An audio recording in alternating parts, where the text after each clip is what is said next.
Ja, i dag vil jeg prøve at vise, hvordan I finder det bedste dykkersted på dagen. Hvis I nu kigger inden fra DMI af, så kan I gå ned på den, der hedder hav, og han klikker den, der hedder havprognose. Og det I gerne vil vide, det er vind, da det er en af de vigtigste faktorer.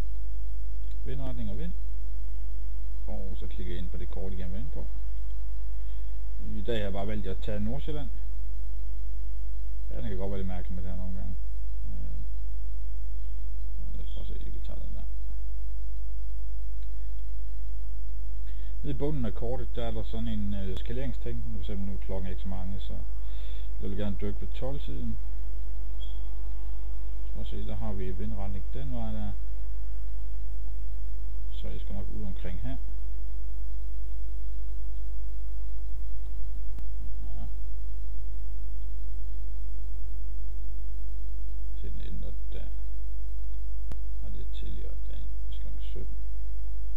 Så har den 5 timer, hvor vinden den kører den her vej her, og vi er helt nede på næsten ingenting.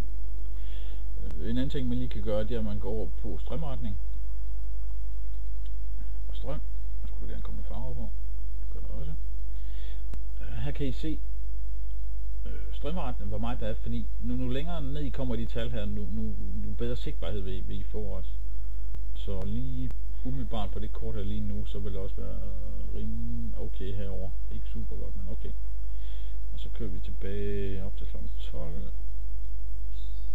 Hvad siger den så? Der ligger nogle 01'ere her, og så nede noget blå. Jeg siger den 01, det er fint. Det er jo rimelig godt. Så umiddelbart her i dag vil jeg, du kan se strømretningen går ud af her kl. 12.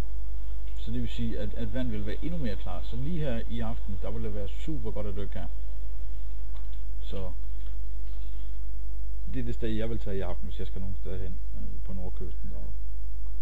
Så en anden ting, Google Maps, den kan være fantastisk til at finde nogle steder, man gerne vil ud.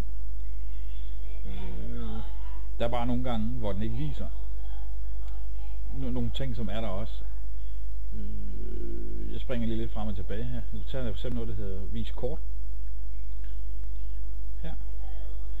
Og jeg tager samme kyststrækning her. Lad os prøve at se, hvor jeg finder. Vi skal herop.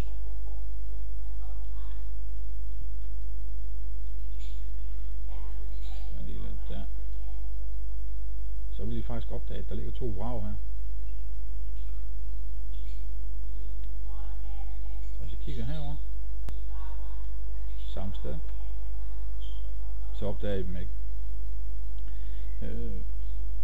Ja, hvis man kan lide at dykke vrag, de skal sige, at de skulle ikke være ret synlige mere, de skulle næsten være ædt op af havet dernede, men der skal stadigvæk være en lille skelet af dem dernede, som man kan gå ned og dykke i. Udover det, så er der noget, der hedder Vragguiden. Her kan man gå ind og kigge forskellige steder og søge på forskellige destinationer. Og så er der så koordinater på dem herhen, hvor man kan så gå ud. Nogle af dem kan man så ved det hedder dykke ud til fra landet, og nogle af dem skal man selvfølgelig længere ud. Der er både lastbiler og ubåde og alt muligt mærkeligt. Noget det ligger så på nogle forskellige dybder, men det står også på dem, når der er sådan, man trykker på dem. Så, men det kunne være nogle gange meget sjovt at komme ud og dykke nogle af vragene derude. En kanonvrag, en ubåd og hvad der inde er herinde. Torpedobåd. Ja. Når I trykker på dem herinde, så vil I som sandsynligt også se billeder af selve vraget derinde, hvad der er i den. Lad os prøve at tage en russisk ubåd. Så er der et koordinat på den, hvor den ligger henne. Det ligger ude foran Bornholm, og den er på 30 meters dybde. Og her er billeder af den. Så I ligesom kan se, hvad der er, sådan I går ned til dernede. Så det kan være ret sjovt, og mange gange ved de vrag, så ligger der masser af torsk, som man kan gå ned og fange dernede. Tilbage til Google Map. Den er super god til at finde strækninger med. For eksempel rev og sådan noget, men I skal være opmærksom på, at revne de ændrer sig fra år til år.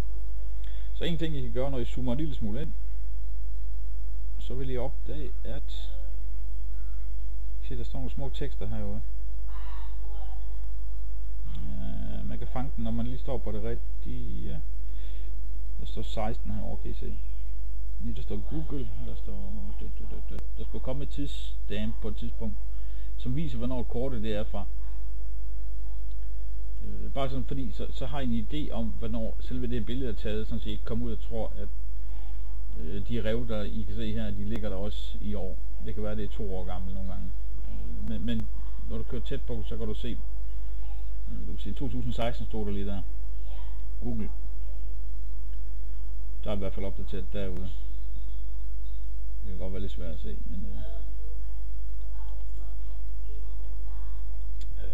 men skide godt værktøj til at finde rev og sådan noget, man kan gå og dykke i.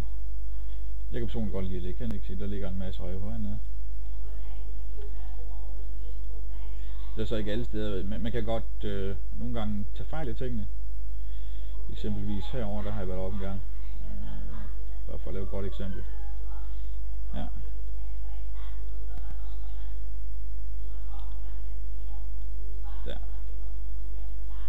Der tænkte jeg, det ser flot ud det der, men det må være mange rev her. Men vent, det er altså kun en halv meter dyb hele vejen herude til. Så det var lidt kedeligt. Det er altså, I kan se målestoksforhold hernede, 200. Så jeg skulle næsten gå 1 kilometer ud her, før der overhovedet begyndte at blive en lille smule vand. Så. Men stadigvæk Google er en god indikator, hvordan I kan finde nogle rev og sådan noget at dykke på. Ellers så er der den her op. Fog.dk, den viser også, hvordan situationen ser ud nu her. Det er bare lidt som at dobbelttjekke op med DMI's. Den bruger 2 kilder, eller den bruger faktisk 3 kilder. Den bruger DMI, og noget der hedder HIRLEM, og noget der hedder S03. Så den er måske lidt mere præcis end DMI, men prøv at tjekke op på begge to, bare lige for at se, om den ene skulle være forkert eller et eller andet, bare for at se, om dykkervand man nu vil ud til, det også er som DMI har sagt. Det er jo ikke altid, at de holder ved det lov, det ved vi vist alle sammen. Men lad os se, jeg vil ud heroppe sådan cirka, der omkring. Fandt det ud af via min DMI for tidligere.